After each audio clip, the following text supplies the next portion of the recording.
All right, so welcome back, and now we are going to talk about 56 tactics that each and every chess player or all chess players must know. And the first one is attraction. Right, attraction occurs when you lure an enemy piece onto a square where it will become vulnerable to other tactical ideas. So in this position, white really wants the black king to be on g8. Why? So that uh, the e file, as you can see, is an open file and it will be a back rank checkmate. Correct?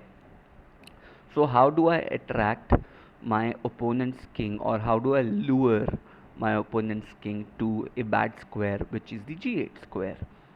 Uh, all right, that's perfect. Right, you can always take your time. Please write down something in the comments, or you can like usually explain your ideas or suggestions about about like what do I do next, or what video should be uh, made on. So okay, queen captures g8, king captures g8, of course, and then how would you checkmate the king? Of course. So take a look at this. The king is stuck on the last rank. The king cannot escape anywhere on the 7th. So you just play the move rook to e8. All right. Now that being said, the next theme or the next uh, tactic is called as a battery. So in chess, a battery is when two or more pieces line up on the same diagonal, a same rank, or the same file. Sadly, only queens, rooks, and bishops can create or form a battery. So in this position, think which two white pieces have lined up to create a battery, and then how would you checkmate? Of course, the two rooks have lined up on the d file to create a battery, and the way in which you would checkmate is fairly easy.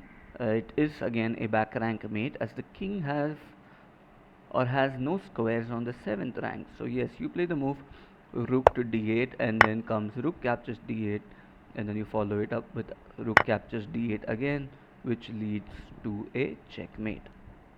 Alright, let's take a look at the third one, which we call as a clearance. So a clearance happens when a move clears a square, file, or a diagonal for a follow-up tactic. So in this position, black wants to clear the h8 square for the queen, so that you can make or create a checkmate in 3 moves. So how would you clear the h8 square? By moving the rook, and something should take place by force. Of course, you sacrifice the rook, which is just to give away your rook for free. It might look like that you're giving up your rook for free, but actually it's not. It's not a free piece. After king captures h1, then you play the move queen h8, and indeed once the king slides to its square where it originally was a move ago, then you just checkmate by playing the move queen to h2. Awesome. The next thing is create a counter threat. Like the name, a counter threat is a move that ignores your opponent's threat, since you can counter it with a bigger threat. So is there something that your opponent threatens over here? Let's see. Mm, our opponent doesn't really threaten anything, but here are some things of great value over here. Firstly, I can see that the queen looks at the bishop and the queen looks at the knight, correct? So if we, and also the bishop looks at this diagonal. So somewhere, if somehow or some by any means, if we are able to deflect this queen or the pawn, then probably if you deflect the queen, then you can play queen captures d2, and if you deflect the pawn, then you can play a move like queen captures h3. So according to me, I think bishop f3 is the right move, but oh, that is not correct, is what the computer says. And I did not see the fact that the bishop is on b4. Oh, earlier it was on d2, now it's on b4. Now we need to create a counter threat, but irrespective, Bishop f3 was good, so this is super easy, right? The king is on g1, the bishop is on b4. So how do you create a double attack? So they have threatened to capture our rook. We ignore it altogether and play the move queen to d4, and once the king moves or whatever they play, doesn't really matter, we just capture the bishop with our queen. Alright, so far so good. The next is a decoy. A decoy is a tactical idea wherein you lure your opponent's piece away to achieve your goal. Can you find a move with the pawn to lure your opponent's king away from the other pawn? So it's basically like a tug of war, right? If you play this move, then it would make no sense. So go to the right. If the opponent captures the pawn on your left, keep moving up, right? Alright, there we go. So that's what a decoy is. Perfect. The next is deflection. Deflection is a kind of a tactic to remove the defender. So you deflect a defending piece by capturing another piece it is supposed to defend. So in this position, the knight is protecting the rook on e8 and the d7 square. So how can we kick the knight off from protecting the d7 square? And the answer is very simple. You capture the rook so that the knight would no longer protect the d7 square, and then if you can see, the king and the bishops, or the bishop rather, have lined up, so you can give this amazing check, which is rook d7. No matter wherever the king goes, you can play the move rook captures b7, right? So on and so forth. Now let's talk about discovered attack. So a discovered attack is a direct attack when one piece moves out of the way of another piece. So discovered attacks are one of the most powerful tactics in chess, and in this position, how can white win the queen on d4? So the answer is fairly simple. You need to make sure that your queen looks at your opponent's queen, and you can do that by playing the move bishop takes h7. They are pretty much forced to either capture or move their king away. Let's say if they move their king away, then queen captures d4 looks fairly easy. Alright, now let's talk about a double attack. Right, now let's see. A double attack is a move where that makes multiple threats with one or more of your pieces. So in this position, how can white threaten a fork and a checkmate at the same time? The answer is fairly easy. Firstly, you can go to e7 in order to threaten a fork, or you can checkmate by playing queen to g7 with the help of a knight, taking a look at both the e7 as well as the g7 square. Yes, so the answer is the move knight f5. Right. So what is white threatening? White is threatening not only queen to g7, but it also threatens knight to e7. So let's say they have no choice but to save the checkmate. Then you can easily play knight e7 followed by knight captures c6. Alright, so far so good. The next tactic is a double check. A double check is fairly easy, fairly nice. A double check is uh, when two or more of your pieces check the king, or two pieces check the king, and you can only way the only way to get out of a double check is by moving the king. So in this position, can you give an amazing double check? Yes. You need to kind of move the rook in order to check with the bishop, and you can also check with the rook. So the answer is rook e7. Wherever the king goes, you capture the rook, which, or you capture the piece which has the most value. Alright, so far so good. Now this is perpetual check. uh, Tactics are not only about winning, but sometimes when you are in a losing position and you really want to make a draw, you can use this tactic called as perpetual check.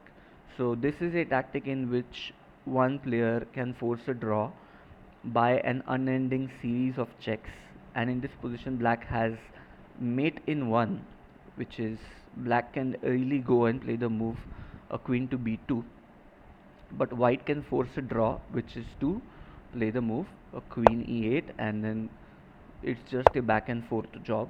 So queen e8, queen h5, queen e8, queen h5, and that will just keep on happening, and the game will end in a draw because there is no way to for no way for the king to escape.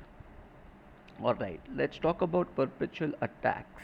A perpetual attack is very similar to a perpetual check. However, instead of checking, you force your opponent to repeatedly uh, move the pieces or to repeat the position by attacking a valuable target uh, time and forth. So in this position, how can black force a draw by attacking one or more of white's valuable piece? Let's take a look at this. So the answer is fairly simple. The only escape square for the queen right now is to go nowhere. The queen has no escape squares. So if you play knight f2, the queen is forced to go to d2 because that's the only escape square available. And you keep on repeating this perpetual attack because for a fact you know that if you do not do that, you will end up losing because white has an extra queen. I hope everyone understands that. So you just keep on going, moving back and forth. Knight f2, knight e5, knight f2, knight e4, knight f2, knight e4. Alright, stalemate tactics, right? Stalemate tactics are super good when white is in a very desperate situation. Like for example here, because white is losing, right? How can white force a stalemate? Now firstly, let's understand what a stalemate is. A stalemate is when your it's your turn to play and you have no legal squares. For example, if this queen disappears, this king has no legal square to move if it's white's turn to play. So you can force a checkmate by playing the move queen g7. And once the black captures, it's our turn to play, which means, I repeat again, it's white's turn to play and white has no legal squares remaining. Alright, let's go and talk about this endgame tactic wherein white's pawn on f7 is blocked by their own rook. And this is a very common situation since the rook on f8 supported the advance of the pawn all the way up until the 7th rank.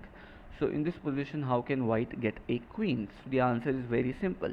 In order to promote or make a queen, you need to step away from this square and make a forced move. So you can step away by playing a move rook c1, and irrespective of wherever the king goes, you can just promote and make a queen. Alright, the next technique is this. Now, this is one of my favorite positions. This position might look like a draw. However, white can just checkmate in 4 moves. Can you find the mating pattern? So obviously the first move should be knight captures e8, and then they have to go to uh, the square king h8, then probably knight to uh, wait, hold on, then probably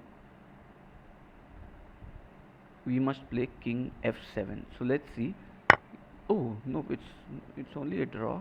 Okay, wait, hold on.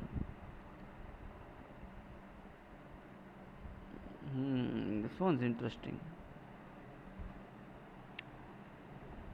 Even I did not know. I was just solving positions over and over, time and again.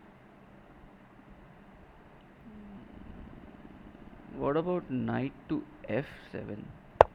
Oh yeah, knight f7, terrific, right? Because knight c8 also works, but taking the knight will end up in a draw, like we just saw.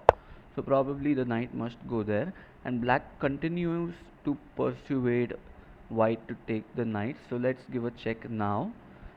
So the check is probably the move knight to h6, and then the king must go to h8, and there you go, right? You just play the move a knight g5 with the idea of playing knight to f7.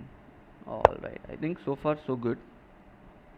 Let's go to the 17th technique, which is a fork. A fork is kind of a double attack, except a single piece makes multiple threats instead of many pieces. So in this position, black has a whole queen to himself. So can you find a way for white to win that queen? So that's easy. You just have to create a double attack using your knight. So just play the move knight d6, and that creates a double attack. Alright, so far so good. The king moves and then just capture the knight. The next thing is again a very nice thing, which is the Greek gift. Alright, so far so good. We have completed about 16 tactics, but we need to complete some more. So let's go take a look at the Greek gift. A Greek gift sacrifice, also known as the classical bishop sacrifice, is a tactic when you sacrifice your bishop on h7.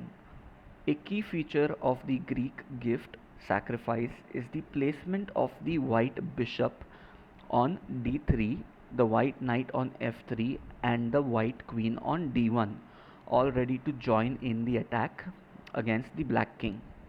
So let's start our attack by sacking our bishop on h7, then play the move knight g5.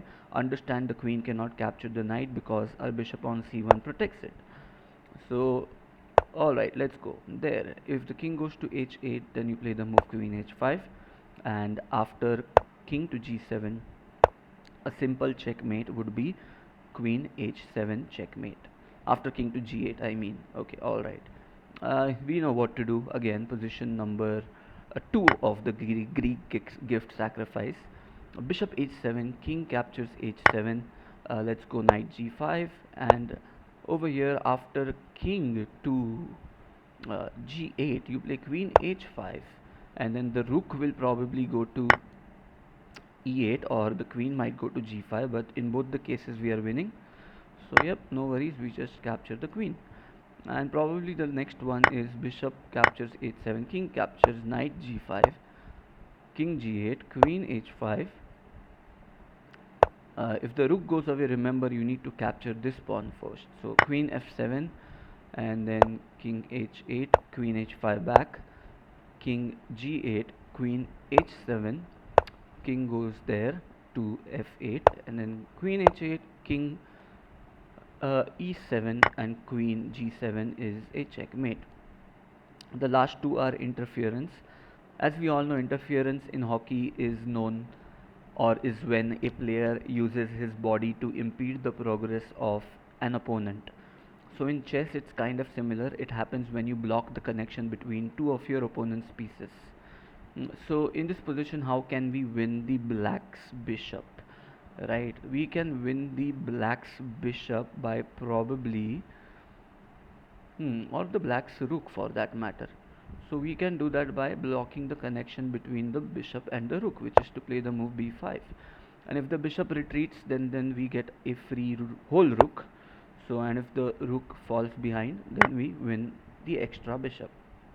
And the last one is an opposition. An opposition is when two kings face each other on a rank or file with only one square in between them. So in this position, how can we win the black's pawn with an opposition? Right, so just shoulder the king, and wherever the king goes, right, just shoulder it again.